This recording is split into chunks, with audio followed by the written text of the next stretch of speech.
Well, here we go. We are Fraser River ready. Got my shop a little bit cleaned up here. Got some things going on. Got some new tools. So, I decided to make a high banker tray myself just because I wanted to do a different style. I'm not going to say how I made this. Now this can work with anything. In fact, I'm going to make my own sluice, and for varying reasons. Now this was not easy. I didn't have a metal brake or anything, and I used scraps except for the piping. If you remember in the other videos, I used a hose off the throwaway carpet cleaner or steam cleaner that did its life. Okay, so I have a tub here that's going to have big holes in it, and it's going to have aluminum mosquito screen meshing around it to stop any minnows or anything else getting into the tub. So we're going to submerge this about halfway into the Fraser, and around that pump is going to be wrapped the same. So it's going to have a double protection against sucking any minnows in or getting any dirt into that pump, and reckon all the money that I've invested into this. This is the tub I made before. I already showed you all that. A couple of modifications though that I've done. Okay, that plugged into that test battery charger, or battery booster. Okay, I was testing everything in the beginning, but what I've gone and done is I've bought some 12-volt adapters. See, kind of letting the secrets the right way here, and that little pump plugs right into there. Okay, 12-volt, 10 amp for that 10 amp bilge pump. Okay, they work perfect. I did a little test yesterday, and I have two of those packs, and I've just picked up a generator, and I have two outlets. Now, reading the specs on this each outlet will run 4 of these battery inverters, I should say. But I only need 2, so I'm going to use 1 for each pump. How this is going to work is that's going to be the intake water. It's going to feed into the sprayer that I made. The sprayer that I made is mounted on a stainless steel thing, and that can be tightened down so it doesn't move. I cut a chunk of broken stainless steel curtain rod. Okay, use scraps. These things here, the bracket that's holding this all on, was made out of paper dividers. File dividers for countertop. You know, you put 2 together and you hold the files together sitting there, so I twist them into shape, and then I made a bracket for the underneath with the other one. Beneath, that's a word, right? Right. Okay.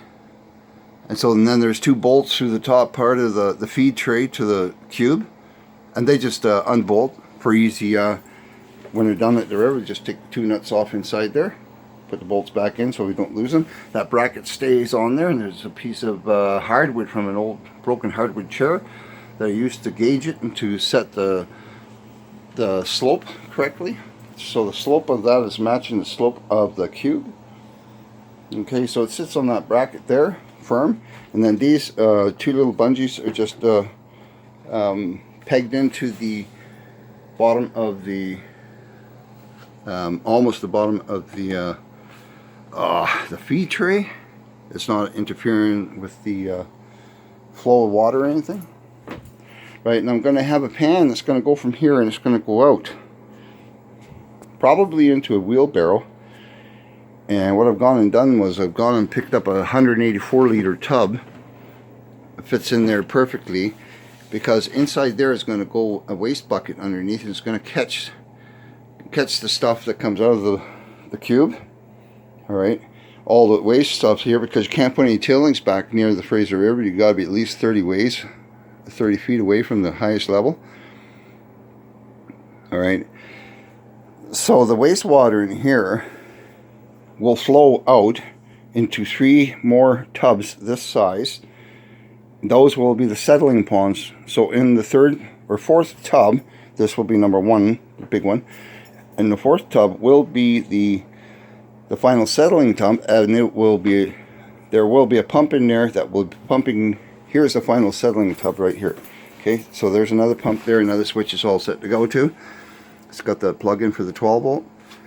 Like I said, I've got 2 inverters. They're going to plug into that little generator that runs on about $5 worth of gas for 12 hours. Okay, so this is going to pump out through a 30-foot, or two 20-foot lay flat hoses. They're going to be 40-foot long attached. So it's going to reach that area that we've got to dump the refuse water into. The buckets of refuse will be loaded into wheelbarrow or quad, depending on what the terrain is, or we'll just hand carry them that 30 feet and just dump it. So now this puppy is going to be relaxed right beside the Fraser River when we're ready to run it. I have to tweak the sprayer. I hand drilled everything. I've done fencing, roofing, and decking for good 27 years. I did insurance claims, and I used to hand build chimney flues and pans and back pans and side panels and on and on and on. So unfortunately I don't have a metal brake, and I didn't have time to make a wood brake, nor did I have the hinges to make a wood brake, if anybody knows metalwork. So I used the old lid off the lid off an old wash machine. I hand bent everything with 2x4s to get it into shape, the perfect width, and then I made the second pan where the screen. I use a almost 3/16 gauge gutter screening available at Rona. Cut them into strips, right?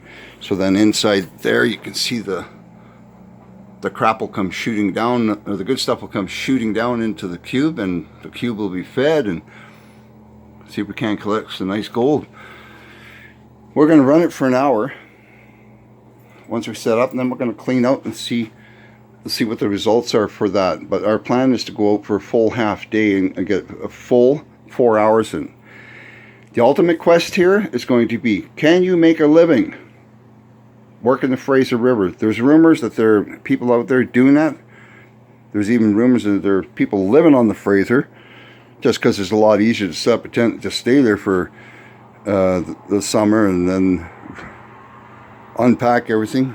I can't do that unless I was concentrating on just making a living like this. And quite frankly, if I could do that, hey, I would park a little trailer down by the river.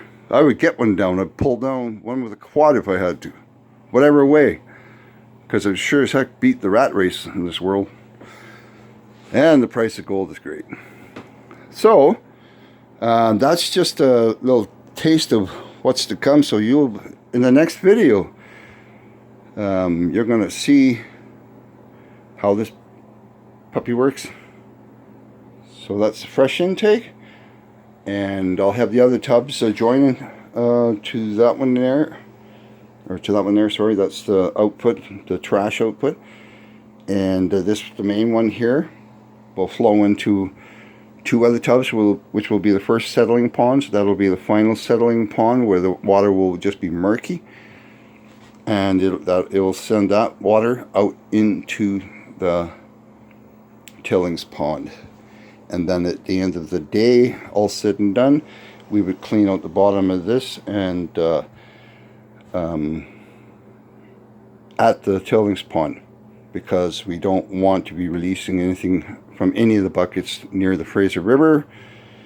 It's in the regulations, and we certainly don't want to help spread mercury. If we find any mercury, we will bottle it and get a lab to deal with it. Okay, then we'll see you in the next video. This is exciting. 5 years in the making and waiting. You know, we had a large family, and the money went to the family first.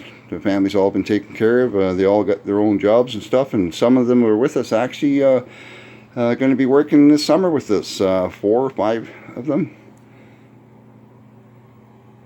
It's going to be fun. Thanks for watching. Do me a favor and share this if you can. Subscribe, and when we get some good gold coming in, we're going to be giving away some pay dirt once a month. And we're also getting some t-shirts with our logo on it. Maybe some ball caps. People like t-shirts. I don't know why, eh? Everybody wears a t-shirt. But there you go. See you in the next video. Thumbs up. Thanks a lot for watching. Thanks for subscribing. And thanks for sharing. As the saying goes, miners are not whiners. Oh, I need a beer. Bye now.